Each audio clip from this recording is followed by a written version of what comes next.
আসসালামু আলাইকুম। অষ্টম শ্রেণী গণিত। আজকে আমরা অনুশীলনী 2.1-এর 1 এবং 2 এই দুইটা অঙ্ক সমাধান করব। দেখো 1 নম্বরটা, একটি পণ্যদ্রব্য বিক্রয় করে পাইকারি বিক্রেতার 20%, পাইকারি বিক্রেতার কয় পার্সেন্ট? 20%, এবং খুচরা বিক্রেতার 20% লাভ হয়। পাইকারি বিক্রেতারও 20% এবং খুচরা বিক্রেতারও কয় পার্সেন্ট? 20%। কোশ্চেন আগে ভালো করে বুঝতে হবে। যদি দ্রব্যটির খুচরা বিক্রয় মূল্য 576 টাকা হয়, তবে পাইকারি বিক্রেতার ক্রয় মূল্য বের করতে বলা হয়েছে। ক্রয় মূল্য কত? তো আমরা এই অঙ্কটা কীভাবে সমাধান করব? দেখো, আমরা প্রথমে লিখব যে 20% লাভে খুচরা বিক্রেতার বিক্রয় মূল্য, যেহেতু লাভ বলছে তাহলে 100 সাথে 20 যোগ করতে হবে, তাহলে 120 টাকা। যেহেতু পার্সেন্ট মানে 100 আর 120 এখানে আছে, তাহলে 120 টাকা। যদি ক্ষতি হতো তাহলে আমরা বিয়োগ করতাম। হ্যাঁ, তো এখন লিখবো খুচরা বিক্রেতার বিক্রয় মূল্য 120 টাকা হলে ক্রয় মূল্য 100 টাকা। এই লাইন থেকে তোমাদের লাইনটা সাজাতে হবে। এটা যেহেতু বিক্রয় মূল্য, তাহলে ক্রয় মূল্য কত? 100 টাকা। তাই আমরা লিখবো খুচরা বিক্রেতার বিক্রয় মূল্য 120 টাকা হলে ক্রয় মূল্য 100 টাকা।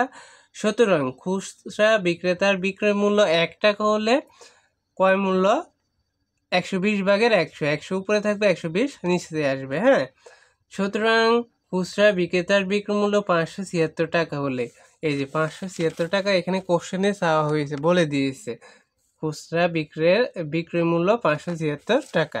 তো 576 ডট ডট হবে। তারপরে দেখো আমাদের এখানে কাটাকাটি করতে হবে। কি করতে হবে? কাটাকাটি করতে হবে। আর কাটাকাটি না করলে তোমরা উপরে দুইটা গুণ করে যা পাইবা 120 দ্বারা ভাগ করলে আমাদের অ্যান্সার চলে আসবে। ওইভাবে করতে পারবা, আর চাইলে কাটাকাটিও করতে পারবা। ক্যালকুলেটর না থাকলে কাটাকাটি করবা, আর ক্যালকুলেটর থাকলে গুণ করে ভাগ করে দিবা পরীক্ষার সময়। হ্যাঁ, তাহলে খুব তাড়াতাড়ি অঙ্কগুলা শেষ হয়ে যাবে। তো দেখো কিভাবে আমরা কাটতে পারি এটাকে। তো আমরা প্রথমে 10 দ্বারা কাটি। হ্যাঁ, 10 10 100 আর 12 10 120। এখন আমরা যদি 12কে 576 দ্বারা ভাগ করি তাহলে আমরা দেখতে পাবো এখানে কত পাই। এখন ভাগ করে দেখাইতে হবে তোমাদের, নাকি?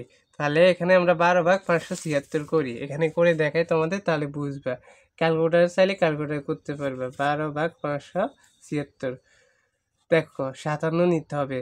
তাহলে এখানে 4 বার 48 হবে। বিয়োগ করলে থাকবে কত? 8 আছে, 17 হবে কত হলে? 9 হলে, নাকি? তাহলে 96, যেহেতু 4 আর 1 5 মিলে শূন্য লেখার দরকার নেই। এখানে 96, 8 12 96। এখানে যেহেতু মিলে গেছে আর শূন্য লিখবে না, 96 তাহলে 48, নাকি? তাহলে আমরা কাটতে পারি এটাকে। তোমরা ক্যালকুলেটারে ভাগ করতে পারবা। তাই 12 1 12, 48 ধারা কাটলে হয় আমাদের 576। এখন কি করবো আমরা? এটা 48 4 8। হ্যাঁ, বোঝা যাচ্ছে না সম্ভবত। দেখো আমাদের কি করে দিতে হবে? গুণ করে দিতে হবে। কি করে দিতে হবে? গুণ করে দিতে হবে। তাহলে দেখো এখন আমরা লিখব 100 আর 48 গুণ করলে এটা 48। তাহলে গুণ করলে হবে কত?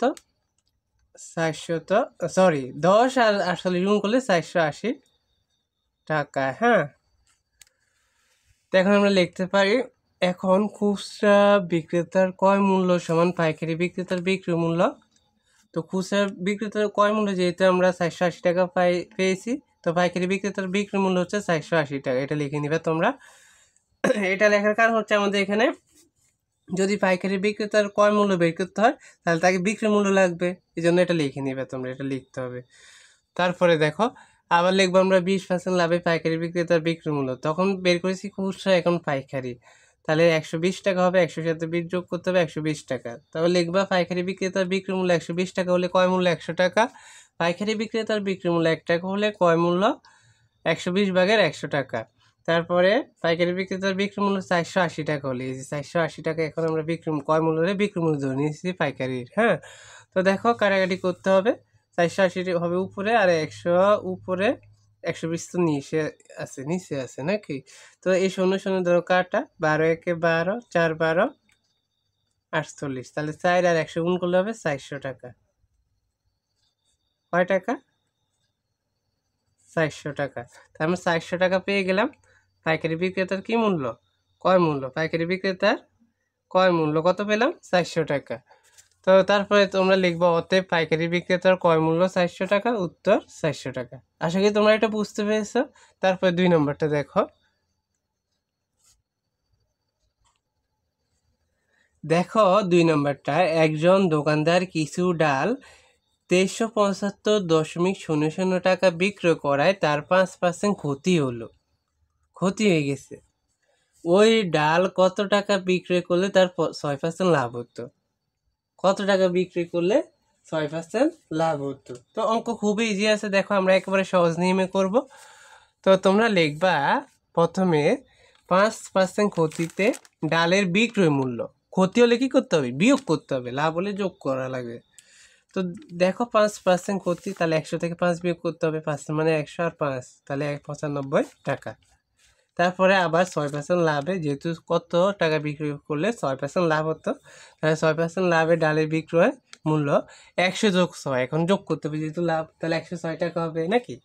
তো দেখো ক্ষতিতে বিক্রি মূল্য 95 টাকা হলে লাভে বিক্রি মূল্য 106 টাকা। কি লিখতে হবে? ক্ষতি কত? 95 টাকা। তাহলে ক্ষতিতে বিক্রি মূল্য 95 টাকা হলে লাভে বিক্রি মূল্য কয় টাকা? 106 টাকা। এই যে 106। তো সুতরাং ক্ষতিতে বিক্রি মূল্য 1 টাকা হলে লাভে বিক্রি মূল্য 95 ভাগের 106 টাকা। তারপরে দেখো, সুতরাং ক্ষতিতে বিক্রি মূল্য 2375, এটা কোশ্চেনে আছে না? এই যে 2375 টাকা বিক্রয় করা, এটা দিতে হবে আমাদের। দশমিক দিয়ে শূন্য দেওয়া লাগে না। তারপরে দেখো বিক্রয় মূল্য হবে এখানে 106 উপরে, আর হচ্ছে 2375 উপরে থাকবে, 95 নিচে। এখন এটা কাটাকাটি করতে পারো বা ক্যালকুলেটর ব্যবহার করে কি করে দিবা? গুণ করে দিবা। কি করবে? দিবা গুণ করে দিবা। দেখো এটা গুণ করে 95 দ্বারা ভাগ করে দিবা, তাহলে 2650 টাকা চলে আসবে। এটা কাটাকাটি করতে গেলে তোমাদের অনেক সময় লেগে যাবে, কারণ এখানে 95 দ্বারা ভাগ করতে হবে এটাকে। হ্যাঁ, অনেক সময় লেগে যাবে।